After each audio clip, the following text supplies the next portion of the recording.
जय हिंद दोस्तों। तो आज हम बिहार पुलिस अवर निरीक्षक दरोगा का जो एग्ज़ाम जो है 11/3/2018 को हुआ है प्रथम पाली में, उसमें टोटल जो जीके और करंट अफेयर के प्रश्न पूछे गए हैं उन सभी प्रश्नों को आज हम इस वीडियो में देखेंगे, ठीक है।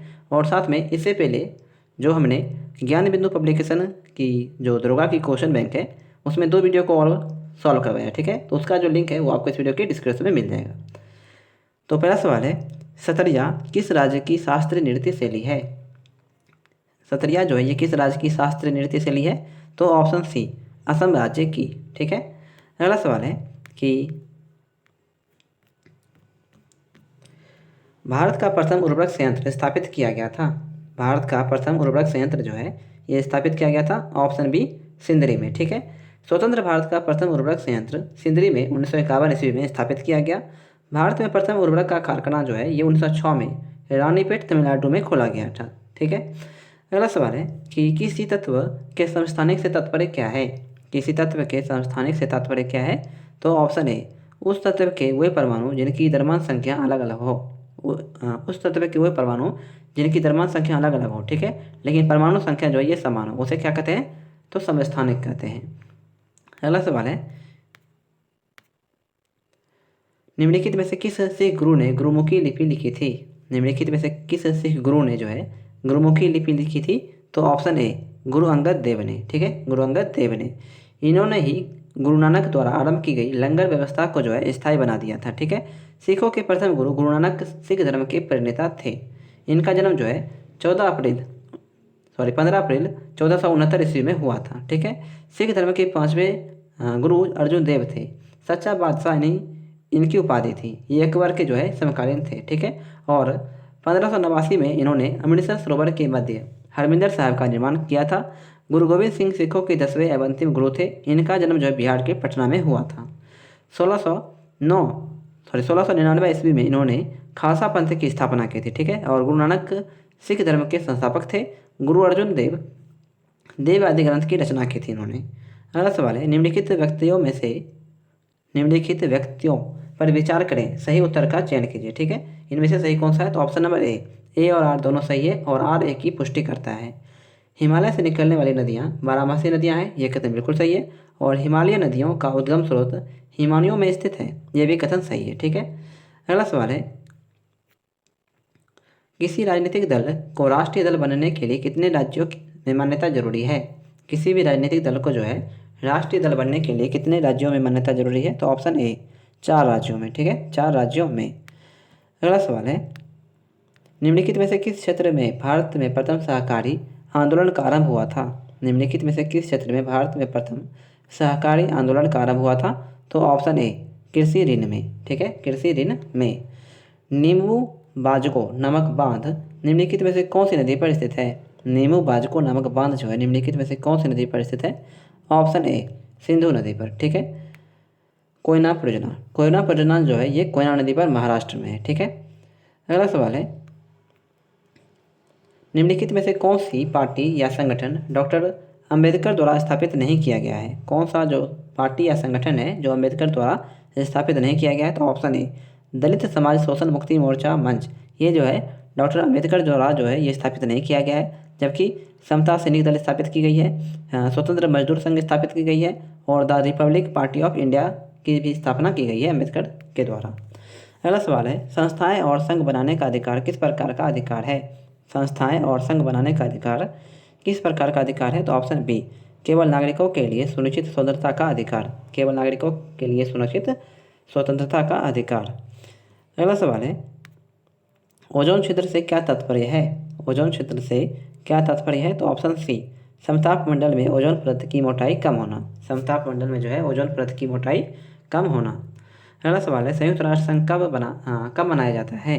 संयुक्त राष्ट्र संघ दिवस जो है ये कब मनाया जाता है? तो ऑप्शन ए 24 अक्टूबर को, ठीक है, 24 अक्टूबर को। अगला सवाल है, सूची 1 और सूची 2 का आपको यहाँ पे सुमेलित करना है, ठीक है। बाघ आरक्षित क्षेत्र और उनके राज्य। इंद्रावती टाइगर रिजर्व जो है ये किस राज्य में है? तो यह है छत्तीसगढ़ राज्य में। दूसरा है पेरियार जो है यह है केरल राज्य में। सिमलीपाल जो है यह है उड़ीसा राज्य में। और बांदीपुर। बांदीपुर राष्ट्रीय उद्यान कहाँ पे है? कर्नाटक राज्य में। ऑप्शन नंबर सी होगा इसका सही आंसर। अगला सवाल है कि कौन सा संयंत्र तरल पदार्थों के विशिष्ट गुरुत्व को मापता है? कौन सा संयंत्र जो है तरल पदार्थ के विशिष्ट गुरुत्व को मापता है? Option B hydrometer. ठीक है, हाइड्रोमीटर। सूची 1 और सूची 2 को यहाँ पे सम्मिलित करना है। उद्योग और अवस्थिति। ठीक है, कौन सा उद्योग जो है ये कहाँ पे है? तो यहाँ पे देख लीजिए, रेलवे उपकरण। रेलवे उपकरण जो है ये भिलाई में बनाए जाते हैं। मोटर वाहन, मोटर वाहन उद्योग जो है ये जबलपुर में बनाया जाता है। पोत निर्माण, पोत निर्माण जो है ये कोच्चि में किया जाता है। और साइकिल, साइकिल निर्माण जो है ये लुधियाना में किया जाता है। ऑप्शन नंबर ए होगा इसका सही आंसर। अगला सवाल है कि पौधे मिट्टी में घुले हुए नाइट्रेट को अवशोषित करते हैं तथा उन्हें परिवर्तित कर देते हैं किसमें? तो ऑप्शन डी प्रोटीन में। पौधे मिट्टी में घुले हुए नाइट्रेट को अवशोषित करते हैं तथा उन्हें परावर्तित कर देते हैं किसमें? तो ऑप्शन डी प्रोटीन में। अगला सवाल है हवा में परागण को कहते हैं, हवा में परागण को क्या कहते हैं? तो ऑप्शन सी वायु परागण। ठीक है, वायु परागण। अगला सवाल है कि युवा जो कि प्रधानमंत्री कौशल विकास योजना के अंतर्गत एक कौशल विकास कार्यक्रम है, किसके द्वारा आरंभ किया गया है? युवा जो कि प्रधानमंत्री कौशल विकास योजना के अंतर्गत एक कौशल विकास कार्यक्रम है, जिसके द्वारा आरंभ किया गया है? तो ऑप्शन डी दिल्ली पुलिस के द्वारा। ठीक है। अगला सवाल है केसर का मुख्य उत्पादक राज्य कौन सा है? केसर का मुख्य उत्पादक राज्य है ऑप्शन सी जम्मू एवं कश्मीर। ठीक है, जम्मू और कश्मीर। अगला सवाल है जल शोधन का कौन सा तरीका सूक्ष्मजीवी को नष्ट नहीं करता है? तो ऑप्शन बी निस्पंदन। जल शोधन का कौन सा तरीका जो है सूक्ष्मजीवी को नष्ट नहीं करता है? तो निस्पंदन। अगला सवाल है NSDL का पूरा नाम क्या है? NSDL का पूरा नाम क्या है? तो option D national securities depository limited. National security depository limited. अगला सवाल है कीट दंश से होने वाली खुजली किसके कारण होती है? कीट दंश से होने वाली खुजली किसके कारण होती है? तो ऑप्शन ए फॉर्मिक अम्ल के कारण। ठीक है, फॉर्मिक अम्ल के कारण। अगला सवाल है निम्न हस्तियों पर विचार करें। निम्न हस्तियों पर विचार करें तो ऑप्शन डी इनमें से कौन थिएटर से जुड़ी हस्तियां हैं? तो ऑप्शन डी यानी कि ये सभी। नसरुद्दीन शाह है, गिरीश कर्नाड है, डॉली ठाकुर है और मकरंद देशपांडे हैं। ये चारों जो है थिएटर से जुड़े हुए हैं। अगला सवाल है महात्मा गांधी राष्ट्रीय समुद्री उद्यान कहाँ अवस्थित है? महात्मा गांधी राष्ट्रीय समुद्री उद्यान जो है यह है ऑप्शन डी पोर्ट ब्लेयर में। ठीक है, और इसकी स्थापना जो है ये 1983 में समुद्री जीवन की रक्षा के लिए वन्यजीव संरक्षण अधिनियम 1972 के तहत जो ये की गई थी। ठीक है। अगला सवाल है कि कुछ नहीं में से कुछ का सृजन किस नियम के विरुद्ध है? कुछ नहीं में से कुछ का सृजन किस नियम के विरुद्ध है? तो ऑप्शन बी द्रव्यमान ऊर्जा के संरक्षण के द्वारा। द्रव्यमान ऊर्जा के संरक्षण के द्वारा। अगला सवाल है कि भूमध्य रेखा निम्नलिखित में से किस देश से होकर नहीं गुजरती है? तो ऑप्शन बी भूमध्य रेखा जो ये मैक्सिको से होकर नहीं गुजरती है, जबकि केन्या से गुजरती है, इंडोनेशिया से गुजरती है और ब्राज़ील से गुजरती है। 0 डिग्री अक्षांश पर खींची गई भूमध्य रेखा या विषुवत रेखा कहलाती है। 21 मार्च और 23 सितंबर को सूर्य की किरणें जो है भूमध्य रेखा पर चमकती है। ठीक है, भूमध्य रेखा या विषुवत रेखा निम्नलिखित देशों से होकर गुजरती है, जैसे Ecuador, Colombia, Brazil, Gabon, Congo गणराज्य, लोकतांत्रिक कांगो गणराज्य, Uganda, Kenya, Somalia, Maldives, Indonesia तथा किरिबाती। ठीक है, इन सभी देशों से होकर जो है भूमध्य रेखा गुजरती है। अगला सवाल है कि विश्व के इतिहास में पहली बार परमाणु आपदा कब हुई थी? विश्व के इतिहास में पहली बार परमाणु आपदा जो है ये कब हुई थी? तो ऑप्शन डी 6 अगस्त 1945 को। 6 अगस्त 1945 को। अगला सवाल है कि हस्तांतरण मूल्य का संबंध निम्नलिखित में से किससे है? हस्तांतरण मूल्य का संबंध जो निम्नलिखित में से किससे है? तो ऑप्शन सी कर एवं लेखांकन से। कर एवं लेखांकन से। अगला सवाल है भारत के किस राज्य में शाब्दिक सिंचाई ट्यूबवेल द्वारा की जाती है? भारत के किस राज्य में शाब्दिक सिंचाई जो है ट्यूबवेल द्वारा की जाती है? ऑप्शन सी उत्तर प्रदेश राज्य में। उत्तर प्रदेश राज्य में। अगला सवाल है कि गौतम बुद्ध के संवादों की भाषा क्या थी? तो ऑप्शन बी पाली। गौतम बुद्ध के संवादों की भाषा क्या थी? पाली। अगला सवाल है विश्व एड्स दिवस निम्नलिखित में से किस तारीख को मनाया जाता है? तो ये मनाया जाता है ऑप्शन डी 1 दिसंबर को। विश्व एड्स दिवस निम्नलिखित में से किस तारीख को मनाया जाता है? 1 दिसंबर को। अगला सवाल है निम्नलिखित में से कौन रक्षा मंत्रालय के विभाग हैं? कौन से जो है रक्षा मंत्रालय के विभाग हैं? तो ऑप्शन बी ए, बी और सी। रक्षा विभाग है, रक्षा अनुसंधान एवं विकास विभाग है और रक्षा उत्पादक विभाग है। ये तीनों जो है रक्षा मंत्रालय के विभाग हैं। ठीक है। अगला सवाल है कि निम्नलिखित में से किस शहर में बांग्लादेश द्वारा नया कूटनीतिक केंद्र खोला जाएगा? निम्नलिखित में से किस शहर में बांग्लादेश द्वारा नया कूटनीतिक केंद्र डिप्लोमेटिक स्टेशन खोला जाएगा? तो ये खोला जाएगा ऑप्शन ए चेन्नई में। ठीक है, चेन्नई में। फुटबॉल में ध्यानचंद पुरस्कार 2017 से किसे सम्मानित किया गया? ऑप्शन ए सैयद शाहिद हकीम को, सैयद शाहिद हकीम को। अगला सवाल है, बंगाल के विभाजन को रद्द किया गया, बंगाल के विभाजन को जो है ये रद्द किया गया ऑप्शन बी लॉर्ड हार्डिंग द्वितीय के द्वारा। बंगाल के विभाजन को रद्द किया गया लॉर्ड हार्डिंग द्वितीय के द्वारा। अगला सवाल है, भारतीय क्रिकेट से छोड़े गए विश्व के सबसे छोटे अंतरिक्ष यान, भारतीय रॉकेट से छोड़े गए विश्व के सबसे छोटे अंतरिक्ष यान का नाम क्या है? तो ऑप्शन सी स्प्राइट। ठीक है, स्प्राइट। अगला सवाल है कि भारत में पहली बार किसने वार्षिक आय का अनुमानित किया था? भारत में पहली बार जो है किसने वार्षिक आय को अनुमानित किया था? तो ऑप्शन ए दादाभाई नौरोजी ने। भारत में पहली बार सन 1867 से 68 में दादाभाई नौरोजी ने वार्षिक आय का आकलन किया था, जिन्होंने प्रति व्यक्ति आय जो है 20 रुपया के होने का अनुमान लगाया था। ठीक है, और इनकी एक पुस्तक है poverty and in British rule in India. ठीक है, ये जो है बहुत फेमस है, इसे आप याद रखिएगा। अगला सवाल है कि फ्रंटियर गांधी किसे कहा जाता है? फ्रंटियर गांधी जो है किसे कहा जाता है? तो ऑप्शन बी खान अब्दुल गफ्फार खान को, खान अब्दुल गफ्फार खान को। व्यक्ति के नाम और उनके उपनाम। ठीक है, भगत सिंह का उपनाम क्या था? शहीद आजम। वल्लभ भाई पटेल का लौह पुरुष या सरदार। रविन्द्रनाथ टैगोर के गुरुदेव। लाला लाजपत राय का पंजाब केसरी या लाला जी। महात्मा गांधी का उपनाम था राष्ट्रपति। सरोजिनी नायडू का भारत कोकिला या Nightingale of India. Shri Krishna Singh का बिहार केसरी। और अनुराग नारायण सिंह का बिहार विभूति। राजेंद्र प्रसाद का देश रत्न या अजातशत्रु। चित्तरंजन दास का देश बंधु। बाल गंगाधर तिलक का लोकमान्य। जयप्रकाश नारायण का लोकमान्य तिलक। ठीक है, और राजीव गांधी भारत के 7वें प्रधानमंत्री थे। ठीक है, और वर्ष 1984 में 40 साल की उम्र में सबसे युवा प्रधानमंत्री ये बने थे, वर्ष 1984 में। इनका कार्यकाल जो है 1984 से 1989 ईस्वी तक था। ठीक है, और लियाकत अली खान पाकिस्तान के पहले प्रधानमंत्री 1947 से 1951 बने थे। ठीक है, 1947 से 1951 में। राम मनोहर लोहिया भारत की स्वतंत्रता संग्राम के सेनानी एवं प्रखर चिंतक व समाजवादी राजनेता थे। अगला सवाल है, निम्नलिखित में से कौन सा संविधान संशोधन राष्ट्रपति को किसी भी मामले को पुनः विचार के लिए मंत्रिमंडल को भेजने की शक्ति प्रदान करता है? तो ऑप्शन डी 44वां संविधान संशोधन। अगला सवाल है कि सूची 1 और सूची 2 को जो है यहाँ पे आपको सम्मिलित करना है। ठीक है, मौलिक अधिकार, मौलिक अधिकार जो है ये लिया गया है अमेरिका से। राज्य के नीति निर्देशक तत्व ये लिया गया है तो आयरिश संविधान या आयरलैंड से। ठीक है, संसदीय सरकार, संसदीय सरकार लिया गया है तो ब्रिटिश सरकार से। और केंद्र राज्य संबंध कहाँ से लिया गया है? तो कनाडा के सरकार से। इसका सही आंसर क्या होगा? Option number C 4312। अगला सवाल है, किसे भारत का नियंत्रक एवं महालेखा प्रेक्षक नियुक्त किया गया है?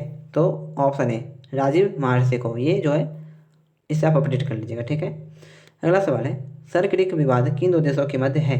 सरक्रिक विवाद जो है ये किन दो देशों के बीच है? तो ऑप्शन ए भारत और पाकिस्तान के बीच। ठीक है, भारत और पाकिस्तान के बीच। अगला सवाल है, किस देश ने वर्ष 2040 ईस्वी तक पेट्रोल और डीजल कारों की बिक्री पर पूरी तरह प्रतिबंध लगाने का निर्णय लिया है? तो ऑप्शन सी फ्रांस ने। ठीक है, फ्रांस ने। अगला सवाल है, निम्नलिखित में से कौन सा मोबाइल ऐप केंद्रीय ग्रामीण विकास मंत्रालय द्वारा सड़कों के रख रखाव हेतु बनाया गया है? तो ये कौन सा मोबाइल ऐप है? तो ऑप्शन ए आरंभ। ठीक है, आरंभ। अगला सवाल है, भारत के किस राज्य में यूएन पब्लिक सर्विस अवार्ड से सम्मानित किया गया? भारत के किस राज्य को यूएन पब्लिक सर्विस अवार्ड से सम्मानित किया गया? ऑप्शन सी पश्चिम बंगाल को। ठीक है, पश्चिम बंगाल को। अगला सवाल है, ग्लोबल हंगर इंडेक्स निम्नलिखित में से किसके द्वारा प्रकाशित किया जाता है? तो ऑप्शन डी NAFAI के द्वारा। ग्लोबल हंगर इंडेक्स जो है ये किसके द्वारा प्रकाशित किया जाता है? NAFAI के द्वारा। इसका पूरा नाम क्या है? National food policy research institute, national food policy research institute. अगला सवाल है, नांगल किसके लिए जाना जाता है? नांगल जो है ये किसके लिए जाना जाता है? ऑप्शन सी उर्वरक के लिए। ठीक है, उर्वरक के लिए। अगला सवाल है कि 2011 जनगणना के अनुसार भारत में निम्नलिखित में से किस राज्य में लिंगानुपात सर्वाधिक रहा? ऑप्शन बी तमिलनाडु में। ठीक है, 2011 जनगणना के अनुसार भारत में निम्नलिखित में से किस राज्य में लिंगानुपात सर्वाधिक रहा था? तो ऑप्शन डी तमिलनाडु राज्य में। अगला सवाल है कि रूसी दुनिया का सबसे बड़ा ज्वालामुखी विस्फोट किस द्वीप में हुआ? रूसी दुनिया का सबसे बड़ा ज्वालामुखी विस्फोट जो है ये किस द्वीप में हुआ? ऑप्शन डी, इंडोनेशिया में। ठीक है, इंडोनेशिया में। अगला सवाल है कि निम्नलिखित में से कौन सी प्रार्थना समाज की मांग नहीं थी? प्रार्थना समाज की जो है ये कौन सी मांग नहीं थी? तो ऑप्शन सी, लड़के एवं लड़कियों की विवाह आयु में वृद्धि करना, ये प्रार्थना समाज की मांग नहीं थी। जबकि स्त्री शिक्षा थी, विधवा पुनर्विवाह था और अस्पृश्यता की समाप्ति थी। अगला सवाल है, देखिए, प्रार्थना समाज की स्थापना जो है 1867 में डॉक्टर आत्माराम पांडुरंग के द्वारा बम्बई में किया गया था। ठीक है। अगला सवाल है,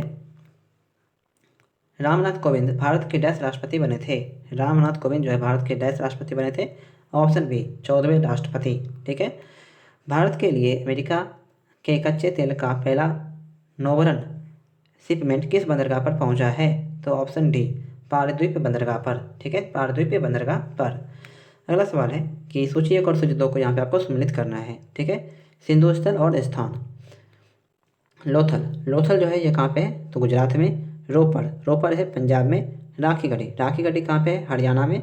और कालीबंगा, कालीबंगा कहाँ है? राजस्थान में। ऑप्शन नंबर बी होगा इसका सही आंसर।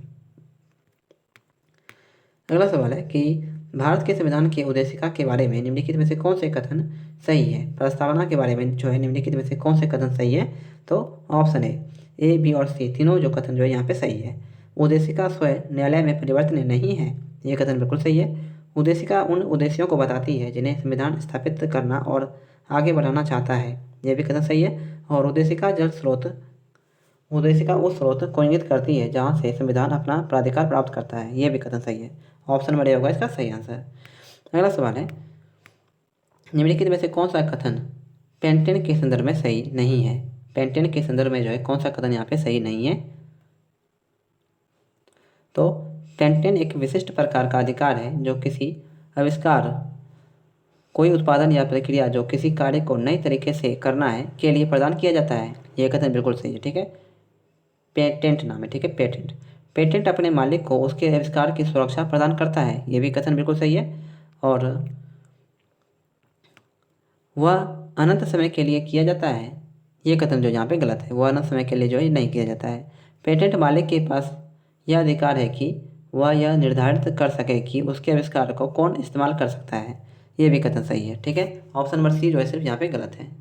अगला सवाल है कि ब्रह्मपुत्र नदी अपने स्रोत से लेकर डेल्टा तक गुजरती है? तो ऑप्शन सी, चीन, भारत और बांग्लादेश से। ब्रह्मपुत्र नदी जो है अपने स्रोत से लेकर डेल्टा तक गुजरती है, चीन, भारत और बांग्लादेश से होकर के। अगला सवाल है, निम्नलिखित में से कौन सा देश भारत की सीमा से नहीं लगता है? तो ऑप्शन बी, ताइवान जो है भारत की सीमा से नहीं लगता है। अगला सवाल है, यूनेस्को का डायरेक्टर जनरल कौन है? यूनेस्को का डायरेक्टर जनरल कौन है? तो ऑप्शन डी, आदरे अजोबे। ठीक है, आदरे अजोबे, ये 2017 में थे। अभी करंट में कौन है आप देख लीजिएगा। अगला सवाल है कि किस राजनीतिक ने द कोलिशन ईयर्स नामक पुस्तक लिखी है? किस राजनीतिक ने द कोलिशन ईयर्स नामक पुस्तक लिखी है? ऑप्शन बी, प्रणब मुखर्जी ने। ठीक है, प्रणब मुखर्जी ने। अगला सवाल है, लोकतंत्र के बारे में निम्न कथनों पर विचार करें। ठीक है, लोकतंत्र के बारे में निम्नलिखित कथनों पर विचार करें और सही कथन का यहाँ पे चयन करें। इनमें लोगों द्वारा निर्वाचित सरकार का गठन होता है, ये कथन बिल्कुल सही है। लोकतंत्र में वर्तमान में सत्तासीन लोगों के हारने की संभावना काफ़ी होती है, ये भी कथन सही है। प्रत्येक मत का मूल्य एक ही होता है, यह भी कथन सही है। ऑप्शन नंबर बी होगा इसका सही आंसर। अगला सवाल है, सकल घरेलू उत्पाद को डैश के रूप में परिभाषित किया जाता है? तो किसी अर्थव्यवस्था में एक वर्ष में उत्पादित अंतिम वस्तुएं एवं सेवाएं। किसी अर्थव्यवस्था में एक वर्ष में उत्पादित अंतिम वस्तुएं व सेवाएं। अगला सवाल है, निम्नलिखित में से कौन सी मुद्राएं निम्नलिखित में से कौन सी मुद्राएं स्पेशल ड्राइंग राइट की पेटिका में आती है? तो ऑप्शन नंबर डी, उपयुक्त सभी। यूएस का डॉलर है, जापानी का येन है, ब्रिटिश का मुद्रा पाउंड है और चीन की मुद्रा क्या है? युआन। और यूरोपीय संघ की मुद्रा क्या है? यूरो। ऑप्शन नंबर डी, ये सभी जो है सही कथन है। अगला सवाल है, भारत में निम्नलिखित में से कौन सा क्षेत्र जैव विविधता का तप्त स्थल है? भारत में निम्नलिखित में से कौन सा क्षेत्र जो है जैव विविधता का तप्त स्थल है? ऑप्शन बी, पश्चिमी घाट। ठीक है, पश्चिमी घाट। अगला सवाल है, कौन सा विटामिन रक्त का थक्का बनाने में आवश्यक है? तो ऑप्शन सी, विटामिन के जो है रक्त का थक्का बनाने के लिए आवश्यक है। ठीक है। अगला सवाल है कि गर्म रेगिस्तान में तथा गर्म रेगिस्तानों में तथा उसके चारों ओर पवन धूल से बनने वाली मृदा को क्या कहा जाता है? ऑप्शन डी, लोएस मृदा। ठीक है, लोएस मृदा। अगला सवाल है, निम्नलिखित में से कौन सा या कौन से कथन सही है? निम्नलिखित में से कौन सा या कौन से कथन जो यहाँ पे सही है? तो ऑप्शन सी, 1 और 2। 326 BC में सिकंदर ने भारत पर आक्रमण किया था, ये कथन बिल्कुल सही है। आरंभी तक्षशिला का राजा ने सिकंदर और उसकी सेना का स्वागत किया था, ये भी कथन बिल्कुल सही है। सिकंदर की मृत्यु 332 BC में हुई थी, ये कथन गलत है। 326 BC में उसकी जो है मृत्यु 300, इसका जो है मुझे कन्फर्म नहीं पता है दोस्तों, आप थोड़ा देख लीजिएगा। ठीक है, 323 BC में जो है बेबीलोन में सिकंदर की मृत्यु हुई। ठीक है, 323 ईस्वी पूर्व में। अगला सवाल है, India after Gandhi the history of the world's largest democracy नामक पुस्तक की रचयिता कौन है? Option B, Ramachandra Guha. India after Gandhi the history of the world's largest democracy नामक पुस्तक की रचयिता कौन है? रामचंद्र गुहा। अगला सवाल है, निम्नलिखित में से यूनेस्को की intangible culture heritage humanity from India में क्या शामिल नहीं है? तो ऑप्शन सी, बिहू जो है इसमें शामिल नहीं है, रमन है, संकीर्तन है और योगा है। अगला सवाल है कि 1926 ईस्वी में नौजवान भारत सभा किसके द्वारा बनाई गई थी? 1926 में नौजवान भारत सभा जो है किसके द्वारा बनाई गई थी? ऑप्शन ए, भगत सिंह के द्वारा। ठीक है, भगत सिंह के द्वारा। अगला सवाल है, संयुक्त राष्ट्र संघ ने वर्ष 2017 को डैश के लिए अंतर्राष्ट्रीय वर्ष घोषित किया है? ऑप्शन ए, पर्यटन का सतत विकास के लिए। ठीक है, पर्यटन का सतत विकास के लिए। अगला सवाल है, किताब उल हिंद पुस्तक किसके द्वारा लिखी गई है? किताब उल हिंद पुस्तक जो है किसके द्वारा लिखी गई है? तो ऑप्शन बी, अल बरूनी के द्वारा। अल बरूनी के द्वारा। अगला सवाल है, फरवरी 2017 में किस बैंक को भारतीय रिजर्व बैंक ने अनुसूचित बैंक का दर्जा दिया है? तो ऑप्शन ए, इक्विटास लघु वित्त बैंक ने। इक्विटास लघु वित्त बैंक ने। धारणीय विकास की संकल्पना किससे संबंधित है? धारणीय विकास की संकल्पना जो है किससे संबंधित है? ऑप्शन डी, अंतरपीढ़ीय साम्य से। ठीक है, अंतरपीढ़ीय साम्य से। निम्नलिखित को सम्मिलित करें। ठीक है, आश्रम और आयु। ब्रह्मचार्य जो है जन्म से 25 वर्ष, गृहस्थ 25 से 50 वर्ष, वानप्रस्थ 50 से 75 के बीच और संन्यास 75 से 100 के बीच। ऑप्शन नंबर डी होगा इसका सही आंसर। अगला सवाल है कि निम्नलिखित में से किन्हें ऊर्जा संग्रहण के लिए इस्तेमाल किया जा सकता है? निम्नलिखित में से किन्हें ऊर्जा संग्रहण के लिए इस्तेमाल किया जा सकता है? ऑप्शन डी, ए, बी, सी और डी को। संपीड़ित वायु को, स्प्रिंग को, बैटरी को और संधारित्र को, इन सभी को जो है ऊर्जा संग्रहण के लिए इस्तेमाल किया जा सकता है। अगला सवाल है, ब्लू चिप कंपनी क्या है? ब्लू चिप कंपनी जो है क्या है? तो option B, blue chip company आर्थिक रूप से बहुत मजबूत होती है। ठीक है, ब्लू चिप कंपनी आर्थिक रूप से बहुत मजबूत होती है। अगला सवाल है कि राजस्व में रैयतवारी प्रयोग का आरंभ किसके द्वारा किया गया? राजस्व में रैयतवारी प्रयोग का आरंभ किसके द्वारा किया गया? ऑप्शन बी, अलेक्जेंडर रीड के द्वारा। ठीक है, अलेक्जेंडर रीड के द्वारा। अगला सवाल है कि निम्नलिखित में से कौन सा आग्नेय चट्टान नहीं है? निम्नलिखित में से कौन सा आग्नेय चट्टान नहीं है? तो ऑप्शन डी, सेल जो है यह आग्नेय चट्टान नहीं है। ठीक है, सेल। अगला सवाल है, महिला क्रिकेट आईसीसी विश्व कप 2017 किस देश में जीता है? महिला क्रिकेट आईसीसी विश्व कप 2017 किस देश ने जीता है? ऑप्शन डी, इंग्लैंड ने। ठीक है, इंग्लैंड ने। अगला सवाल है, निम्नलिखित में से कौन सा एक रासायनिक परिवर्तन का उदाहरण है? तो ऑप्शन ए, कागज का जलना जो है ये एक रासायनिक परिवर्तन का उदाहरण है। ठीक है, कागज का जलना। अगला सवाल है, निम्नलिखित में से किसने विश्व का सबसे लंबा 100 Gbps तकनीकी आधारित अतः समुद्री प्रणाली आरंभ किया है? तो ऑप्शन डी, रिलायंस ने। ठीक है, रिलायंस ने। निम्नलिखित में से कौन अंतर्राष्ट्रीय परिषद का गठन करता है? निम्नलिखित में से कौन सा अंतर्राज्यीय परिषद का गठन करता है? तो ऑप्शन सी, राष्ट्रपति। ठीक है, अनुच्छेद 263 के अनुसार अंतर्राज्यीय परिषद का गठन राष्ट्रपति करते हैं। ठीक है।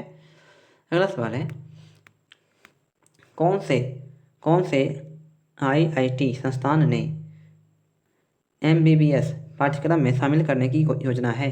कौन से आईआईटी संस्थान में एमबीबीएस पाठ्यक्रम शामिल करने की योजना है? तो खड़गपुर में। ठीक है, खड़गपुर आईआईटी में। अगला सवाल है, विश्व का सबसे बड़ा बौद्ध मंदिर कहाँ स्थित है? तो ऑप्शन बी, इंडोनेशिया में। विश्व का सबसे बड़ा बौद्ध मंदिर कहाँ है? इंडोनेशिया में। अगला सवाल है, हड़प्पा स्थल किस नदी के तट पर है? तो ऑप्शन डी, रावी नदी के तट पर। ठीक है, रावी नदी के तट पर। इसे 1921 में जो है 1921 ईस्वी में इसे दयाराम साहनी के द्वारा खोजा गया था। ठीक है। अगला सवाल है, KNO2 रासायनिक सूत्र है। KNO2 रासायनिक सूत्र है किसका? तो ऑप्शन डी, पोटेशियम नाइट्राइट का। ठीक है, पोटेशियम नाइट्राइट का। अगला सवाल है, निम्नलिखित में से कौन सही नहीं है? निम्नलिखित में से कौन सही नहीं है? तो ऑप्शन डी, फंगस सोपोसी होते हैं, ये कथन जो है सही नहीं है। जबकि सैंडलवुड आंशिक मूल परजीवी होते हैं, कस्क्यूटा परजीवी होता है, और नेप्थीज मांसाहारी होते हैं। ठीक है। अगला सवाल है, निम्नलिखित में से कौन सी गैसीय वायु प्रदूषण नहीं है? निम्नलिखित में से कौन से गैसीय वायु प्रदूषण नहीं है? तो ऑप्शन सी, हाइड्रोकार्बन जो है ये गैसीय वायु प्रदूषण नहीं है। अगला सवाल है, निम्नलिखित में से किस राज्य में ऑपरेशन दुर्गा नामक कार्यक्रम महिला सुरक्षा के लिए आरंभ किया गया है? तो ऑप्शन बी, हरियाणा राज्य में। ठीक है, हरियाणा राज्य में। सुंदरी चावल है ऑप्शन सी, एक ट्रांसजेनिक चावल की किस्म जिसमें कैरोटीन के लिए जिन तत्व उपलब्ध हैं। ठीक है। अगला सवाल है, नीति आयोग के उपाध्यक्ष कौन थे? नीति आयोग के उपाध्यक्ष जो है कौन है? Option D, Rajiv Kumar. ठीक है, राजीव कुमार। अगला सवाल है, भारत के राष्ट्रीय कैलेंडर का यह पहला मास है? तो ऑप्शन डी, चैत जो है ये भारत के राष्ट्रीय कैलेंडर का पहला मास है, और अंतिम मास कौन सा है? फागुन। ठीक है, चैत्र पहला और फागुन अंतिम मास है। ठीक है।